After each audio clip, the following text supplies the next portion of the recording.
మన ప్రభువు రక్షకుడు అయిన యేసుక్రీస్తు పరిశుద్ధ నామంలో మీ అందరి నా యొక్క శుభాలు నేను తెలియజేస్తున్నాను. దేవుడు మిమ్మల్ని మీ కుటుంబాన్ని బహుగా దీవించిన గాక. Good morning, God bless you. ఈరోజు దేవుని ఆదరణ వాక్యం ధ్యానించుకుందాం. కీర్తనలో 72వ అధ్యాయం 18వ వచనం. ఆయన మాత్రమే ఆశ్చర్యకాలు చేయవాడు. ప్రభువునందు ప్రేమైన వాళ్ళరా, ఈరోజు జీవము గల దేవుడు, కృపగల దేవుడు, ప్రేమ గల దేవుడు అయితే మాట్లాడుచున్నాడు. నీ జీవితంలో కృంగిపోయి ఉన్నావా?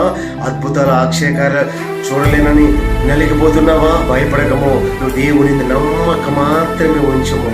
నువ్వు నమ్మకి మంచి నీ పాపాలను ఒప్పుకొని విడిచిపెట్టి దేవుడికి యథార్థంగా జీవించినట్లయితే ఆయన నీ జీవితంలో అద్భుతాలు ఆశ్చర్యకాలు చేయడానికి సిద్ధంగా ఉంటున్నాడు. పరిశుద్ధ గ్రంథం చూసినట్లయితే కుంటి వారికి చూపించిన దేవుడు, కుంటి వారిని నడిపించిన దేవుడు, కుష్ఠరోగులు బాగు చేసిన దేవుడు.